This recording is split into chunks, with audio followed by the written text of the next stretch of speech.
चलिए दोस्तों, आज हम देखने वाले हैं जीके और जीएस के 50 महत्वपूर्ण सवाल जो आपकी सभी परीक्षाओं के लिए बहुत ही ज्यादा महत्वपूर्ण होने वाले हैं। चलिए, पहला सवाल है कि राजस्थान के जयपुर को पिंक सिटी कहते हैं, तो ब्लू सिटी किसे कहा जाता है। दोस्तों, ये हम सभी को पता है कि राजस्थान के जयपुर को हम पिंक सिटी कहते हैं, और तो जो राजस्थान की ब्लू सिटी कहा जाता है वो जोधपुर को कहा जाता है। तो ऑप्शन है डी सही जवाब रहेगा। चलिए, अगला सवाल देखते हैं कि मानव शरीर में विटामिन ई का मुख्य कार्य क्या होता है। तो मानव शरीर में विटामिन ई का मुख्य कार्य जनन क्षमता व त्वचा स्वास्थ्य से संबंधित होता है। तो ऑप्शन यहाँ पे सी सही जवाब रहेगा। चलिए, अगला प्रश्न है कि विश्व की सबसे लंबी पर्वत श्रृंखला कौन सी है। दोस्तों, ध्यान रखिए, विश्व की सबसे लंबी पर्वत श्रृंखला एंडीज पर्वत श्रृंखला है। तो ऑप्शन है डी सही जवाब रहेगा। चलिए, अगला प्रश्न है कि कंप्यूटर शब्दावली में रैम का पूर्ण रूप क्या है। जो कंप्यूटर में रैम का जो पूर्ण रूप होता है वो रैंडम एक्सेस मेमोरी होता है। तो ऑप्शन सी सही जवाब रहेगा। चलिए, अगला प्रश्न है कि प्रतिवर्ष विश्व पृथ्वी दिवस किस तिथि को मनाया जाता है। जो विश्व पृथ्वी दिवस मनाया जाता है वो हर साल 22 अप्रैल को मनाया जाता है। तो ऑप्शन डी सही जवाब रहेगा। चलिए, अगला प्रश्न है मानव शरीर की सबसे बड़ी धमनी कौन सी है। तो मानव शरीर की सबसे बड़ी धमनी महाधमनी होती है। तो ऑप्शन डी सही जवाब रहेगा। चलिए, अगला प्रश्न है कि प्राचीन चित्रकला के लिए प्रसिद्ध अजंता की गुफाएं किस राज्य में हैं। दोस्तों, ध्यान रखिए, जो अजंता की गुफाएं हैं वे महाराष्ट्र राज्य में स्थित हैं। तो ऑप्शन सी सही जवाब रहेगा। चलिए, अगला प्रश्न है कि भारत का राष्ट्रीय फल कौन सा है। तो भारत का राष्ट्रीय फल आम होता है, ये हम सभी को पता है। चलिए, अगला प्रश्न है कि प्रतिवर्ष विश्व जल दिवस किस तिथि को मनाया जाता है। जो विश्व जल दिवस मनाया जाता है वो हर साल 22 मार्च को मनाया जाता है। तो ऑप्शन ए सही जवाब रहेगा। चलिए, अगला प्रश्न है कि स्वतंत्र भारत की पहली महिला प्रधानमंत्री कौन बनी थी। जो पहली बार भारत की महिला प्रधानमंत्री बनी थी वे इंदिरा गांधी बनी थी। तो ऑप्शन सी सही जवाब रहेगा।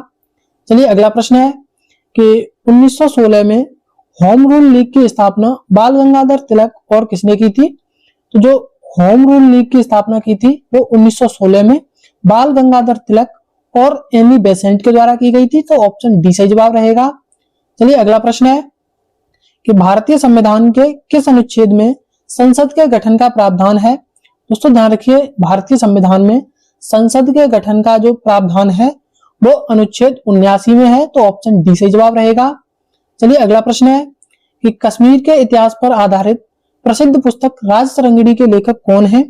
जो राजतरंगिणी पुस्तक है वो कश्मीर के इतिहास पर आधारित है और ये कल्हड़ के द्वारा लिखी गई है। तो ऑप्शन सी सही जवाब रहेगा।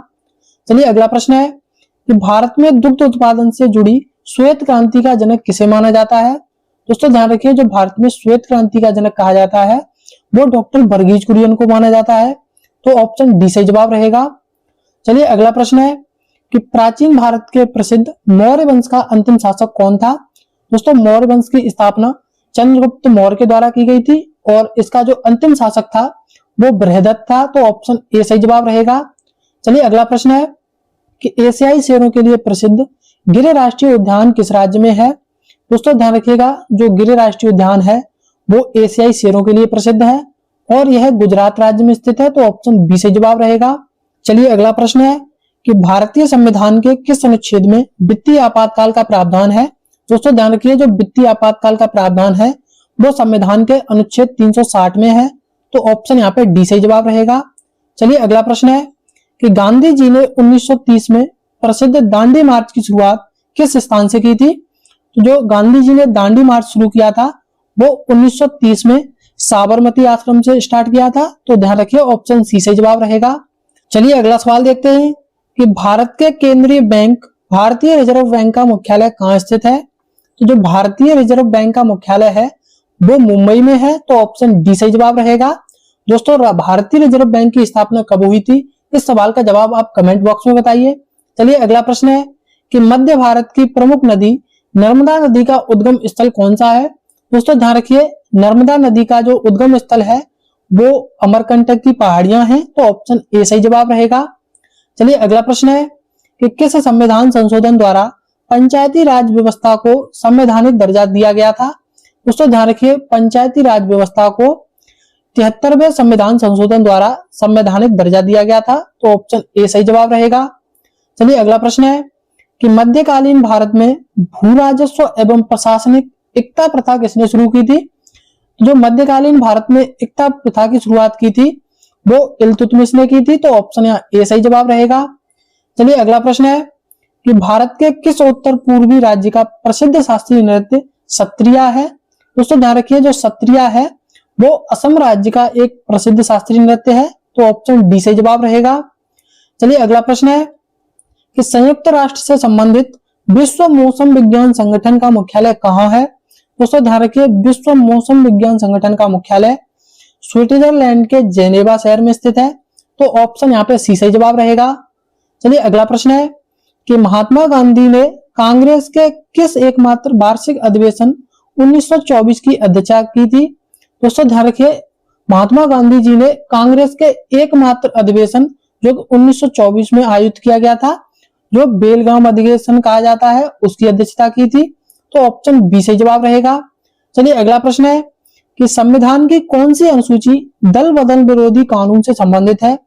तो जो दल बदल विरोधी कानून से संबंधित है वो संविधान की 10वीं अनुसूची है, तो ऑप्शन सी सही जवाब रहेगा। चलिए अगला प्रश्न है कि वास्तुकला के लिए प्रसिद्ध खजुराहो के मंदिर किस राजवंश के राजाओं ने बनवाए थे? जो खजुराहो के मंदिर हैं वे ध्यान रखिएगा मध्य प्रदेश में स्थित हैं और ये चंदेल राजवंश के राजाओं ने बनवाए थे, तो ऑप्शन डी सही जवाब रहेगा। चलिए अगला प्रश्न है कि विश्व का एकमात्र तैरता हुआ नेशनल पार्क केवल लामजाओ किस झील में स्थित है? तो जो केवल लामजाओ है वो एक तैरता हुआ नेशनल पार्क है और ये मणिपुर के लोकटक झील में स्थित है, तो ऑप्शन सी से जवाब रहेगा। चलिए अगला प्रश्न है कि अगस्त 1947 में स्वतंत्र भारत के प्रथम गवर्नर जनरल कौन बने थे? जो स्वतंत्र भारत के प्रथम गवर्नर जनरल बने वे लॉर्ड माउंटबेटन बने, तो ऑप्शन सी से जवाब रहेगा।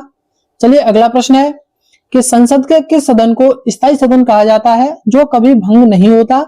दोस्तों ध्यान रखिए, स्थायी सदन के नाम से संसद के राज्यसभा सदन को जाना जाता है, तो ऑप्शन ए सही जवाब रहेगा। चलिए अगला प्रश्न है कि प्रथम स्वतंत्रता संग्राम के समय भारत का गवर्नर जनरल कौन था? जो प्रथम स्वतंत्रता संग्राम यानी 1857 की क्रांति के समय भारत का गवर्नर जनरल ध्यान रखिए लॉर्ड कैनिंग था, तो ऑप्शन बी सही जवाब रहेगा। चलिए अगला प्रश्न है कि दक्षिण भारत में प्रसिद्ध विजयनगर साम्राज्य की स्थापना किसने की थी? दोस्तों जो विजयनगर साम्राज्य की स्थापना की गई थी वो 1336 ईस्वी में हरिहर और बुक्का इन दोनों भाइयों के द्वारा की गई थी, तो ऑप्शन ए सही जवाब रहेगा। चलिए अगला प्रश्न है कि भारत के किस राज्य में थार मरुस्थल का अधिकांश भूभाग स्थित है? दोस्तों ध्यान रखिए, थार मरुस्थल भारत का सबसे बड़ा रेगिस्तान है जिसका भूभाग सबसे अधिक राजस्थान में स्थित है, तो ऑप्शन ए सही जवाब रहेगा। चलिए अगला प्रश्न है कि राज्यों में संवैधानिक तंत्र विफल होने पर किस अनुच्छेद के तहत राष्ट्रपति शासन लगता है? तो दोस्तों ध्यान रखिए, जो राष्ट्रपति शासन लगाया जाता है वो अनुच्छेद 356 के तहत लगाया जाता है, तो ऑप्शन सी सही जवाब रहेगा। चलिए अगला प्रश्न है कि प्राचीन संस्कृत व्याकरण ग्रंथ महाभाष्य के रचयिता कौन थे? जो महाभाष्य के रचयिता थे वे ध्यान रखिए पतंजलि थे, तो ऑप्शन यहाँ सी सही जवाब रहेगा। चलिए अगला प्रश्न है कि तेलंगाना में स्थित नागार्जुन सागर बांध किस नदी पर बना है? जो नागार्जुन सागर बांध है वो तेलंगाना में स्थित है और ये कृष्णा नदी पर निर्मित है, तो ऑप्शन डी से जवाब रहेगा। चलिए अगला प्रश्न है कि भारतीय संसद के कार्यवाही में शून्यकाल की अवधि क्या होती है? दोस्तों ध्यान रखिए, जो भारतीय संसद की कार्यवाही में शून्यकाल की अवधि होती है वो दोपहर 12 बजे से 1 बजे तक की होती है, तो ऑप्शन यहाँ बी से जवाब रहेगा। चलिए अगला प्रश्न देखते हैं कि भारत में मत्स्य उत्पादन बढ़ाने के लिए चलाई गई नीली क्रांति का संबंध किससे है? दोस्तों ध्यान रखिए, जो भारत में मत्स्य उत्पादन बढ़ाने के लिए नीली क्रांति चलाई गई थी वो मछली पालन से संबंधित है, तो ऑप्शन ए सही जवाब रहेगा। चलिए अगला प्रश्न देखते हैं कि स्वतंत्रता आंदोलन के दौरान गांधी इरविन समझौता किस वर्ष हुआ था? जो गांधी और इरविन समझौता हुआ था वो वर्ष 1931 में हुआ था, तो ऑप्शन बी सही जवाब रहेगा। चलिए अगला प्रश्न है कि भारत का प्रमुख विक्रम साराभाई अंतरिक्ष केंद्र कहाँ स्थित है? जो विक्रम साराभाई अंतरिक्ष केंद्र है वो तिरुवनंतपुरम में स्थित है, तो ऑप्शन डी से जवाब रहेगा। चलिए अगला प्रश्न है कि इंसुलिन की खोज के लिए किस वैज्ञानिक को चिकित्सा का नोबेल पुरस्कार मिला था? दोस्तों ध्यान रखिए, इंसुलिन की खोज के लिए जो चिकित्सा का नोबेल पुरस्कार मिला था वो एफ वेंट्रिक को मिला था, तो ऑप्शन सी सही जवाब रहेगा। चलिए अगला प्रश्न है कि गहरे समुद्र में गोताखोर सांस लेने वाले सिलेंडरों में ऑक्सीजन के साथ कौन सी गैस मिलाते हैं? जो गहरे समुद्र में गोताखोर होते हैं वे सांस लेने के लिए सिलेंडरों में हीलियम गैस मिलाते हैं, तो ऑप्शन सी सही जवाब रहेगा। चलिए अगला प्रश्न है कि ऑप्टिकल फाइबर तकनीक प्रकाश के किस भौतिक सिद्धांत पर कार्य करती है? जो ऑप्टिकल फाइबर तकनीक है वो ध्यान रखिए प्रकाश के पूर्ण आंतरिक परावर्तन सिद्धांत पर कार्य करती है, तो ऑप्शन डी से जवाब रहेगा। चलिए अगला प्रश्न है कि पृथ्वी की भूपट्टी में द्रव्यमान के हिसाब से सबसे प्रचुर तत्व कौन सा है? दोस्तों ध्यान रखिए पृथ्वी की भूपट्टी में द्रव्यमान के हिसाब से सबसे ज्यादा ऑक्सीजन है, तो ऑप्शन यहाँ पे बी से जवाब रहेगा। चलिए अगला प्रश्न है कि दक्षिण अमेरिका की सबसे प्रसिद्ध टिटिकाका झील किस विशेषता के लिए जानी जाती है? तो जो दक्षिण अमेरिका की टिटिकाका झील है वो ध्यान रखिएगा सबसे ऊंची नौगम्य झील के लिए जानी जाती है, तो ऑप्शन बी सही जवाब रहेगा। चलिए अगला प्रश्न है कि मानव शरीर में विटामिन B9 को रासायनिक रूप से किस नाम से जाना जाता है? तो जो विटामिन B9 का रासायनिक नाम होता है वो फॉलिक एसिड होता है, तो ऑप्शन बी सही जवाब रहेगा। चलिए अगला प्रश्न देखते हैं कि पौधों की पत्तियों में बने भोजन को पौधों के विभिन्न भागों तक पहुंचाने वाला ऊतक कौन सा है? दोस्तों ध्यान रखिए जो पौधों में भोजन बनता है वो पत्तियों में बनता है और इसे विभिन्न भागों में फ्लोएम के द्वारा पहुंचाया जाता है, तो ऑप्शन डी से जवाब रहेगा। अगला प्रश्न है कि विश्व के सबसे बड़े सुंदरबन डेल्टा का निर्माण मुख्य रूप से किन नदियों द्वारा होता है? तो जो सुंदरबन डेल्टा है वो विश्व का सबसे बड़ा डेल्टा है और ये गंगा और ब्रह्मपुत्र नदी के द्वारा बनाया जाता है, तो ऑप्शन सी से जवाब रहेगा। चलिए अगला प्रश्न है कि शरीर में मध्य कान के अंदर स्थित सबसे छोटी हड्डी कौन सी है?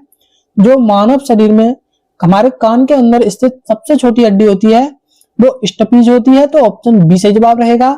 चलिए आज का हमारा अंतिम सवाल है कि भौतिकी में गुरुत्वाकर्षण का सार्वभौमिक नियम किस वैज्ञानिक ने प्रतिपादित किया था? तो इस प्रश्न का जवाब आपको कमेंट बॉक्स में बताना है। तो ऐसी डेली वीडियो देखने के लिए चैनल को सब्सक्राइब करना ना भूलें। हम मिलेंगे नेक्स्ट वीडियो में, तब तक के लिए जय हिंद।